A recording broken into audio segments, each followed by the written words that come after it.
réel plaisir de nous retrouver aujourd'hui pour ce nouveau numéro de votre émission Femmes aux multiples facettes, qui est votre émission bien sûr.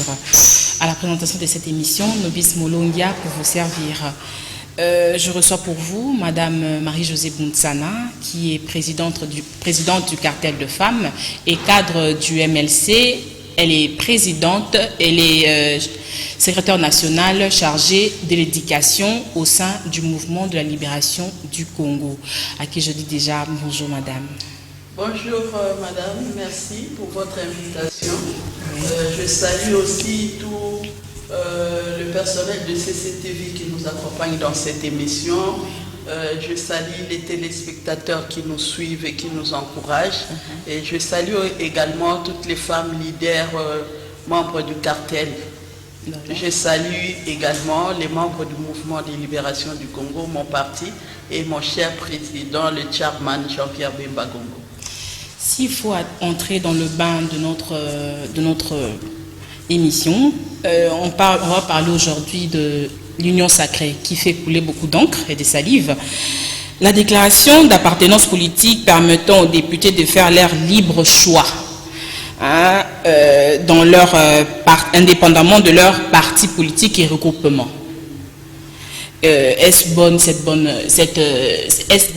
la déclaration que la Cour constitutionnelle a pu faire? Moi, à mon humble avis, je crois que ce n'est pas une bonne décision parce que ça risquerait de créer même des problèmes au sein de l'Assemblée nationale. Parce que laisse-moi vous dire que les députés ne sont pas là uniquement parce qu'ils ont gagné les élections. Il y a eu le problème de seuil. Et le problème de seuil aussi a impliqué les autres candidats qui ne sont pas dans l'Assemblée nationale. Donc ils sont là. Et bien sûr, ils représentent une composante, ils représentent la population, mais ils doivent tenir compte aussi parce qu'ils ne sont pas là-bas à cause des voix qu'eux, ils ont obtenues. Donc, il fallait des efforts de tout le monde qui était dans la composante afin qu'on puisse dégager le seuil. C'est cela qui leur a permis d'avoir le siège à l'Assemblée nationale. Et puis, il y a quand même les partis politiques qui avaient payé la caution. Donc, pour être candidat député national, il faut que le parti accepte, le parti paye la caution et le parti, deux fois aussi, vous appuie pendant la campagne et tous les autres candidats membres de votre parti aussi appuient pour qu'on puisse avoir le seuil et que vous soyez et que vous gagnez le siège. Donc les députés ne sont pas là parce qu'ils ont gagné les élections. Ils doivent prendre en compte les autres voix et quand on leur dit qu'ils sont maintenant des électrons libres, ils peuvent s'engager sans tenir compte de leur parti politique et sans tenir compte des autres aussi. Moi je crois que c'est de la malhonnêteté. C'est pas correct. Il faut quand même, nous demandons à nos magistrats, peut-être c'est la mauvaise interprétation aussi. Dans l'esprit, c'était pas ce que les magistrats voulaient également dire, que les juristes nous interprètent un peu ce que les juristes voulaient réellement dire, parce que dire d'emblée comme ça que les députés sont libres de faire leur choix sans tenir compte des partis politiques, sans tenir compte de leurs composantes, moi je crois que c'est vraiment de la malhonnêteté. S'il faut encore parler, 301 députés ont signé la motion de défiance contre le Premier ministre. Quel est votre avis? Oui, moi je salue cette initiative parce qu'on ne peut pas bloquer tout un pays, toute une nation comme ça. Il y a cette alliance-là que nous avons dit que c'était une alliance incestueuse. L'alliance FCC cache que nous avons tous décrié, la population également. On demandait seulement que le divorce de cette alliance, et maintenant que le divorce est consommé, moi je ne vois pas le professeur Ilukamba, parce que moi je le considère professeur, il est professeur d'université, il est enseignant. Moi je crois que lui devrait quand même prêcher par l'exemple. Il devrait démissionner au lieu d'attendre la motion de défiance vis-à-vis des députés. Donc il fallait qu'il démissionne parce que il faut savoir quitter les choses avant que les choses ne vous quittent, pour ne pas vous humilier aussi parce que vous avez votre personnalité que vous devriez sauvegarder et en plus vous n'êtes pas n'importe qui, vous êtes un enseignant, mais quel exemple, quelle leçon vous allez donner aux étudiants qui font foi à vous, qui vous suivent dans les auditoires. Moi je crois que comme il a encore le temps, et je lui demanderai de démissionner au lieu d'aller jusqu'au bout de sa logique, parce que sinon il sera très humilié et je ne pense pas les 301 qui ont voté la motion vont reculer pour ne pas voter contre lui. On va voter contre lui et il sera déchu. Et là, ce sera une humiliation à sa personne. Parce que quand on a une fonction, on n'a pas cette fonction pour soi-même. On a une fonction pour assumer une certaine responsabilité. Ce n'est pas un prestige, c'est une responsabilité, mais il faut savoir quitter avant que la chose ne vous quitte aussi. Ok, nous parlons toujours de l'Union sacrée. L'informateur Baotu Lukwebo a présenté au chef de l'État 25 chefs de regroupements et partis politiques qui ont adhéré à l'Union sacrée. Et quelles sont les chances que vous accordez à l'informateur? Moi, je crois que d'ailleurs, c'est démontré parce que je crois que les Congolais veulent un changement. Nous voulons quand même que notre pays aussi accède au développement. Il y a beaucoup de défis à relever. Moi, j'accorde beaucoup de chance parce que les Congolais sont conscients. On dit l'erreur est humaine, mais persister dans l'erreur, c'est là où ça devient diabolique. Les uns et les autres ont compris, même ceux qui étaient dans le FCC, ils ont compris que les choses n'étaient pas à l'avantage de la population et que maintenant que le président de la République a appelé les uns et les autres pour qu'ensemble nous puissions mener une bonne politique dans la gouvernance pour que les choses changent. Et moi, je ne peux que souhaiter bonne chance à l'informateur et je crois que cela va aboutir et on aura une majorité écrasante pour que les choses démarrent réellement parce qu'on a trop traîné et cela n'a pas profité à notre peuple. Madame Marie-Josée Bunzana, vous savez qu'à l'Union sacrée, il y a plus d'adhésion massive au camp FCC. Et c'est quoi l'intérêt du peuple? Moi, ma crainte est de voir ces personnes-là qui ont démontré leurs limites. L'Iran, 18 ans, ce sont les mêmes qui avaient accompagné monsieur Kabila. Voilà. Et aujourd'hui, à l'appel du président, ce sont les mêmes qui viennent en masse pour adhérer sans tenir compte des avis de leur parti politique parce qu'ils viennent individuellement, soi-disant, ils veulent accompagner le président. Moi, je crois que cela ne les honore pas non plus, hein, parce que la transhumance comme ça, nous devons être constants dans notre prise de position. Aujourd'hui, on est là, on est à la traîne du pouvoir et il y a d'autres personnes qui n'arrivent pas à rester dans l'opposition comme nous l'avons fait. Beaucoup d'années, nous sommes restés dans l'opposition. Mais les autres, ils sont habitués seulement à suivre là où la politique est pour avoir des postes. Ils ne viennent que pour des postes. C'est pour cela que nous interpellons le président de la République d'être un peu plus prudent parce que le diable hier, aujourd'hui, il ne peut pas se prétendre être un ange. Il faut qu'on fasse très attention. Est-ce qu'ils ne sont pas infiltrés? Parce que la bête qui tue l'haricot se trouve dans l'haricot, pas dehors. Donc ils veulent peut-être infiltrer et pour qu'ils fassent ce que leur autorité morale leur demande de faire. Donc nous devons faire très attention. Moi je crois qu'ils peuvent être là, ce sont des Congolais, on ne peut pas les exclure, mais qu'on ne leur donne pas de fonctions. Voilà. Ils doivent être là parce que ça ne veut pas dire parce que tu es dans l'Union que tu dois absolument avoir des fonctions dans l'Union. Non, tu es là, c'est bien, c'est pour l'intérêt de la nation, mais sans fonction, parce que vous avez quand même assumé des fonctions. Et puis qu'ils ne pensent pas que quand ils viennent dans l'Union sacrée, là c'est une blanchissserie, où l'IGF ne va pas faire son travail. J'encourage et je félicite nos inspecteurs de l'IGF qui sont en train de faire un travail à féliciter parce que ils vont continuer à faire leur travail. Ce n'est pas parce que vous êtes dans l'union sacrée que là c'est une blanche-série et s'il y a des poursuites qui pèsent contre vous, on va vous laisser. Non. Donc toutes ces personnes-là qui ont eu à gérer, ils doivent vous rendre compte parce qu'ils ont quand même trop joué avec l'argent de l'État, les biens de l'État. Et maintenant, ils doivent rendre compte, venir à l'union sacrée, les portes, comme a dit le président de la République, les portes sont ouvertes, mais ce n'est pas pour avoir des postes, pour avoir des fonctions.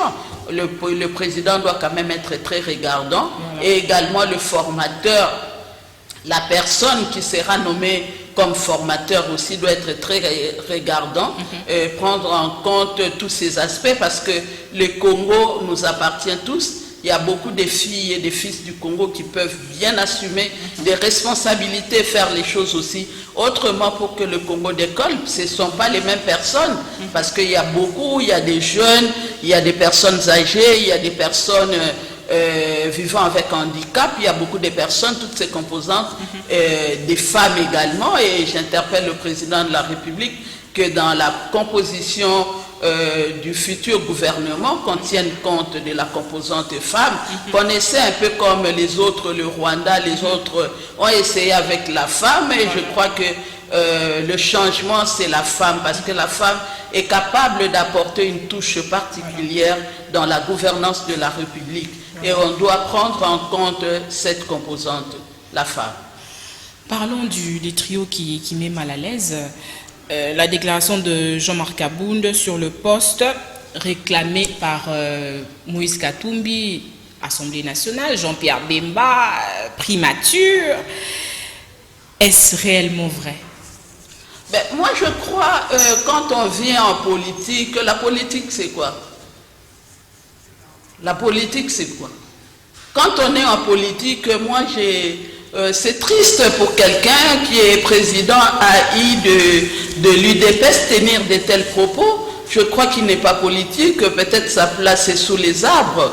Il devrait rester sous les arbres comme disent nos musiciens à Talakou, parce qu'un homme politique c'est quand même quelqu'un qui réfléchit et qui pose des actes réfléchis.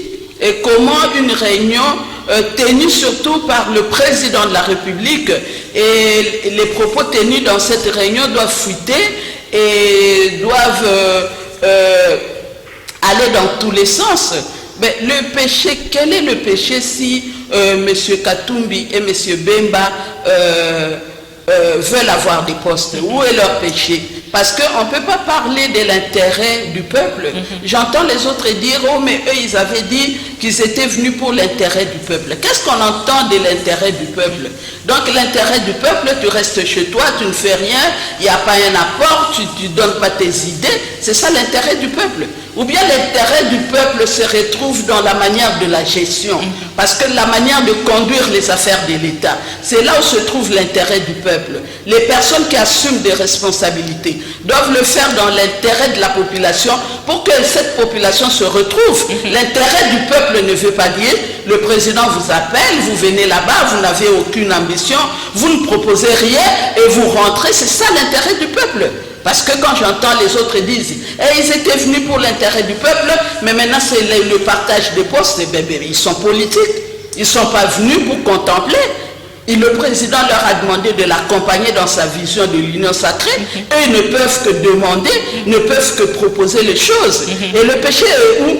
Quand un homme politique, surtout un leader, vient, il exprime ses ambitions, et les autres croient qu'il a commis un péché, et s'il est allé à l'encontre de l'intérêt du peuple. Mais s'ils sont en dehors des institutions, s'ils ne sont pas dedans, comment ils peuvent travailler pour l'intérêt de la nation? On doit être dedans, on doit assumer des responsabilités pour pouvoir travailler, pour pouvoir apporter une touche de changement et pour que les choses changent dans l'intérêt de la population. Mais si on est en dehors des institutions, mais moi je crois, ou bien peut-être il y a nos leaders aussi n'enseignent pas bien la population, parce que j'ai suivi dans d'autres médias les interventions de la population qui disent mais eux ils avaient dit qu'ils étaient venus pour l'intérêt de la population, mais maintenant ils veulent leur poste, ils veulent le partage du gâteau, mais le peuple ne se retrouve pas. C'est faux. Au contraire, quand les politiques assument des responsabilités, c'est à cela que le peuple doit être très regardant pour voir, et ils avaient dit, c'est l'intérêt du peuple, maintenant nous allons voir la manière dont ils vont conduire les affaires de l'État. Est-ce que c'est dans l'intérêt du peuple ou bien c'est en désaccord avec le peuple? Et c'est comme ça, mais moi je crois que M. Kabound, il doit quand même reculer un peu, parce que quand on accède à certaines fonctions, on doit être conséquent par rapport à ses responsabilités. On ne doit pas être comme quelqu'un qui est dans la rue, comme une personne qui ne connaît pas ce qu'il fait, parce que là, ce sont les choses de l'État, donc on ne doit pas les prendre à la légère, parce que tu veux plaire à telle composante. C'est pour cela les autres même, le taxe qu'il est à l'UDPS au service du FCC, parce que nous ne pouvons pas comprendre quelqu'un qui est là, à côté du président de la République et qui n'aide pas le président de la République. Lui plutôt, il décourage ceux-là qui veulent accompagner le président de la République, ceux-là qui apportent des idées, ceux-là qui apportent un cahier des charges pour voir un peu comment les choses doivent se faire dans l'union sacrée, comment nous devons gouverner dans l'union sacrée, et qui fera quoi pour qu'ensemble nous puissions rendre compte à cette population en 2023. Mais lui ne veut pas, lui, je crois, à lui de nous expliquer un peu qu'est-ce qu'il entend par l'intérêt du peuple. Et lui, qu'est-ce qu'il entend quand on dit qu'on l'union sacrée, et dans l'union sacrée, donc il y aura des personnes qui seront des observateurs et des grands leaders comme M. Katumbi et le président Jean-Pierre Bemba ne seront qu'observateurs, mais là, autant rester dans l'opposition, parce que si on est dedans, on doit quand même apporter une touche particulière pour voir comment changer les choses dans notre pays. Monsieur Martin Fayoulou met en place son carnet spécial. Quel est votre avis? Le cabinet, nous, au MLC, nous avons un cabinet. Moi, je trouve là, c'est tout à fait normal qu'un parti politique ait son cabinet ministériel. C'est pour le fonctionnement de son parti politique. Moi, je ne vois pas où cela peut être un événement. Ce n'est pas un événement, c'est non-événement. Moi, je suis secrétaire national en charge de l'éducation. Donc, chez nous, le comité exécutif, c'est le gouvernement du parti. Et dans notre gouvernement du parti, nous avons le président national qui est notre président du parti.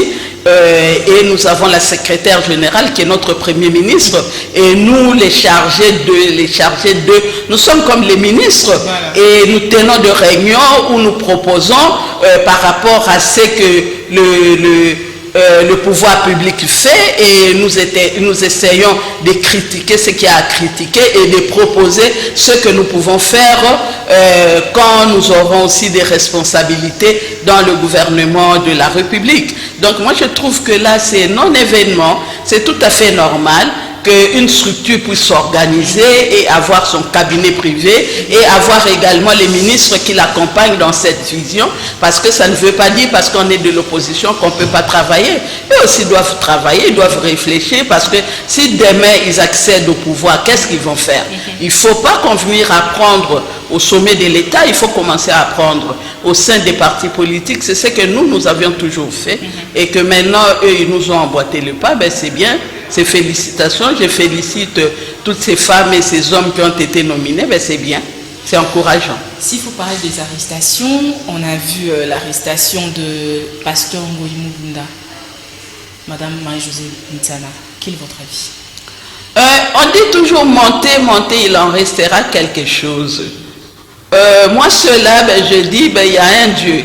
Il y a un Dieu qui est au-dessus de tout, parce que M. Ngoïmou Bunda, quand on disait le soi-disant pasteur, entre guillemets, parce que j'ai suivi ses propos, et c'était dans son église où il était devant les croyants de son église, et tenir des propos comme si ce n'était pas dans l'église.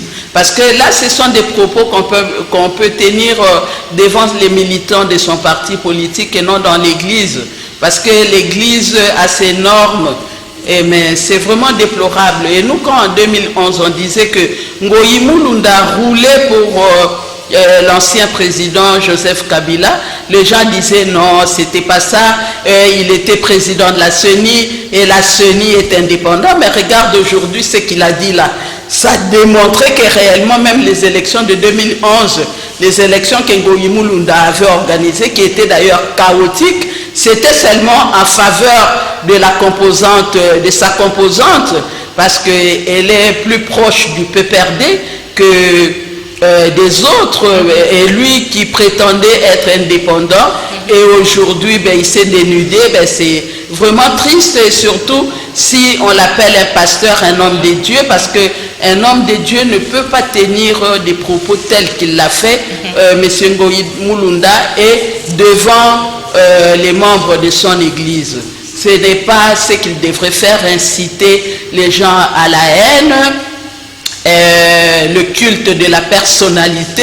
C'est vraiment triste pour lui et c'est vraiment déplorable et je le regrette amèrement. Et cela seulement pour démontrer comment nos élections, comment la CENI a été composée. Donc la CENI n'était pas composée de personnes indépendantes. Donc la CENI, tous les présidents de la CENI que nous avons connus étaient de la composante PPRD, donc ils ne roulaient pas pour la nation. Regarde, c'est pourquoi on a connu des élections chaotiques qui nous ont amenés là où nous sommes maintenant.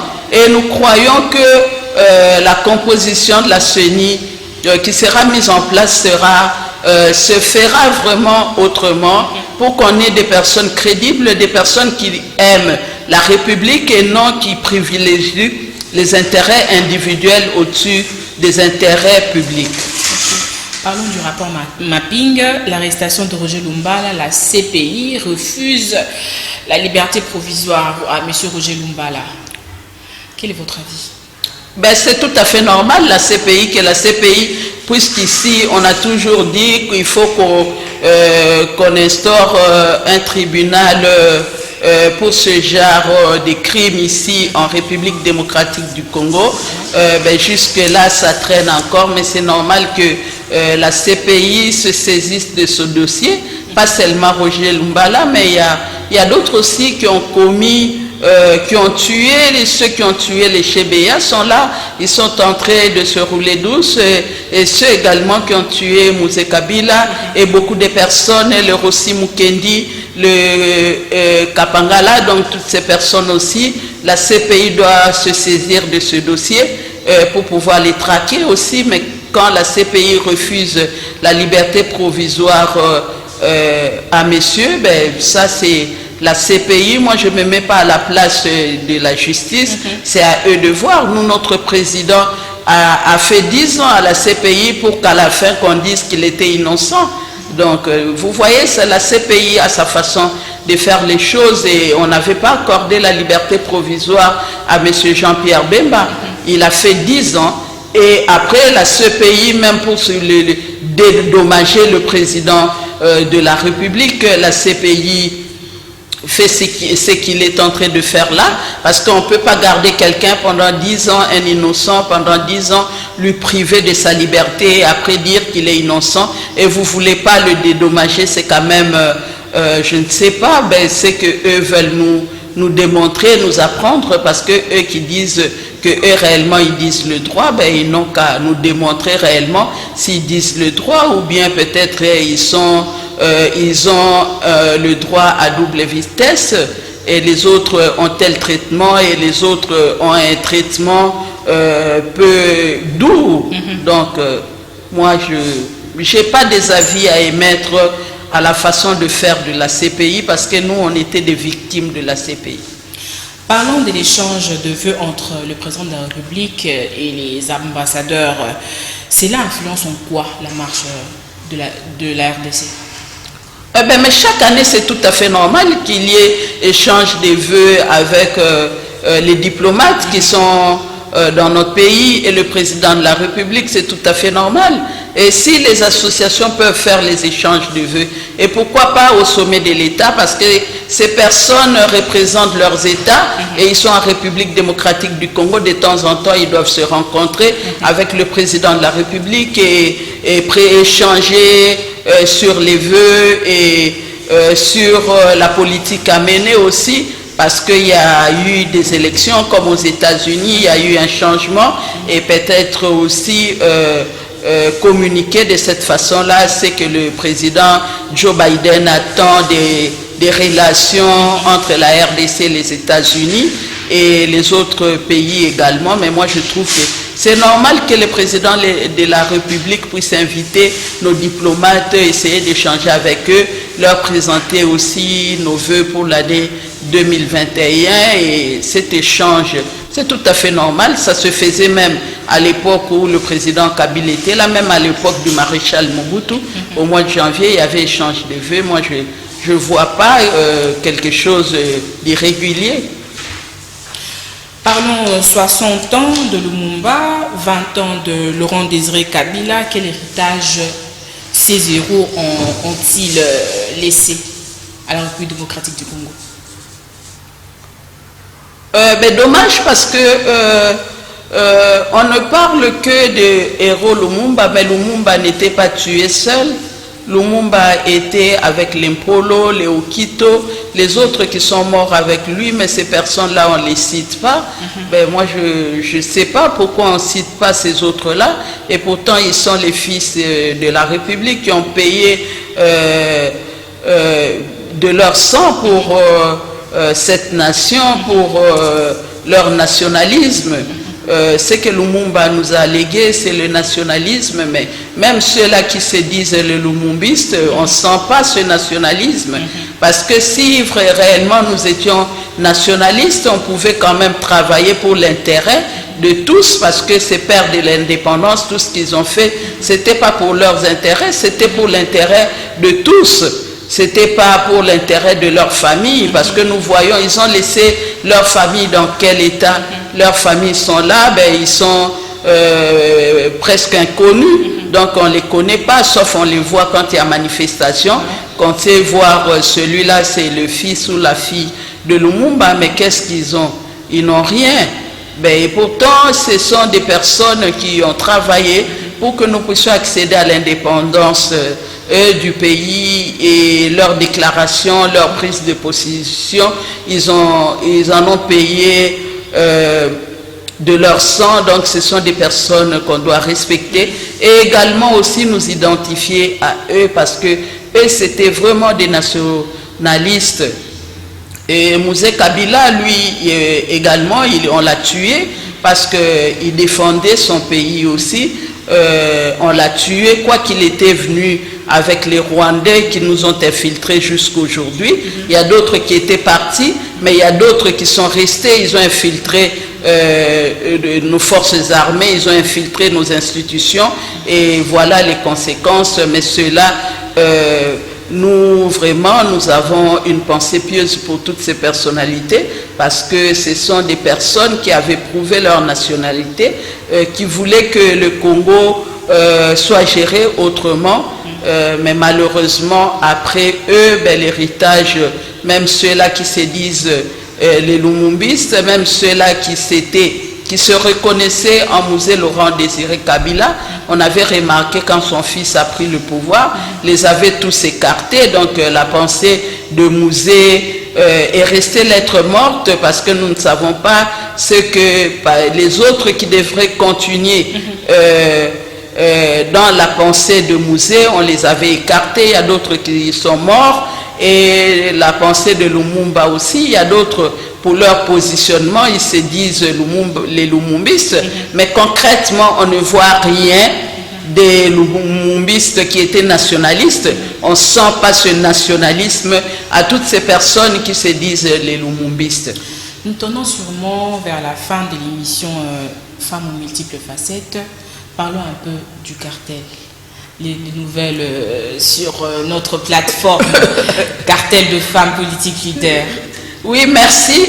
Merci pour se rappeler tout le temps de notre association qui regroupe les femmes de toutes les tendances. Quoique la majorité change, l'opposition change. Tantôt, il y a celles qui étaient hier dans l'opposition, qui sont dans le pouvoir. Ouais, c'est ça. Mais l'association est en forme. Nous allons tenir notre le samedi prochain, nous allons tenir notre première assemblée générale pour planifier sur les actions amenées pour l'année 2021. Nous avons beaucoup de défis parce que vous savez que maintenant, nous ne sommes plus à l'école maternelle. Voilà. Oui, nous avons commencé notre 6e année. Donc, on est maintenant à l'école primaire, donc les choses doivent se faire autrement. On est resté 5 ans à l'école maternelle. Nous avons fêté notre 5e anniversaire. C'était le 2 décembre et maintenant que nous avons commencé notre 6e année, nous devons nous comporter comme des personnes mûres, des personnes qui savent écrire et lire aussi. C'est ce que nous allons faire. Nous proposons d'organiser beaucoup de formations pour le renforcement des capacités parce que nous avons des nouvelles adhérentes aussi au sein du cartel et toutes ces personnes doivent être formées, renforcer leurs capacités pour qu'elles assument pleinement leurs responsabilités au sein de leur parti politique. Si elles accédaient aussi aux institutions de la République, qu'elles fassent les choses autrement. Et nous allons tenir cette assemblée générale pour adopter le plan d'action, mais aussi pour échanger nos vœux pour la nouvelle année 2021. Et nous allons mener des plaidoyers parce qu'il y a des enjeux, mais nous ne sentons pas la participation des femmes dans ces enjeux. Voilà. On voit seulement que les hommes qui négocient, on voit partout il y a les hommes qui se réunissent, mais quand il s'agit de mener des actions comme de signer des pétitions, les femmes sont là, mais quand il s'agit des négociations, on ne sent pas cette présence de femmes. C'est pour cela que nous interpellons aussi les chefs des partis politiques, parce que d'ici là, il y aura un gouvernement qui sera mis en place, qu'on prenne en compte cette composante, telle que le dit la Constitution de la République dans son article 14, parle de la parité, la représentativité paritaire. On ne nous dit pas que la représentativité à 10%, à 20%, mais là, la Constitution, si réellement nous voulons respecter les lois de la République, les lois qui nous régissent, et respectons également cet article 14 qui dit que le pouvoir public doit veiller à ce que la répartition soit d'une manière paritaire. Et les femmes sont là, les femmes capables, les femmes intelligentes, les femmes qui peuvent apporter de l'innovation dans la gouvernance de la République. Et nous interpellons les chefs des partis politiques parce que c'est eux qui désignent les animateurs des institutions. Nous leur disons que les femmes sont là. Donc la répartition des sièges doit se faire d'une manière paritaire pour que les femmes apportent une touche particulière dans la gouvernance de la chose publique, parce que les hommes nous ont prouvé leurs limites. Ils ne vont pas me contredire, mais seulement en regardant ce qui se fait, on regarde, on observe, on voit réellement que les hommes ont prouvé leurs limites. Maintenant, nous leur demandons d'essayer avec la femme. Pourquoi pas avoir aussi une femme, exemple première ministre, une femme vice-première ministre, et qu'on ait beaucoup de femmes ministres aussi, qu'on ait beaucoup de femmes dans les institutions, même dans nos cours et tribunaux, pour que les choses marchent telles que le peuple le réclame, le peuple l'attend. Parce que la femme, c'est elle qui est porteuse des valeurs, et on dit éduquer une femme, c'est éduquer une nation. Elle est éducatrice aussi de tous. Essayez avec la femme pour nous juger et voir ce que nous sommes capables de faire. Mais moi, je crois que l'innovation, le changement, c'est par la femme que le changement doit venir en République démocratique du Congo. Nous sommes arrivés à la fin de votre émission Femmes aux multiples facettes. On se revoit le samedi prochain pour un nouveau numéro. À très vite. Merci. Merci.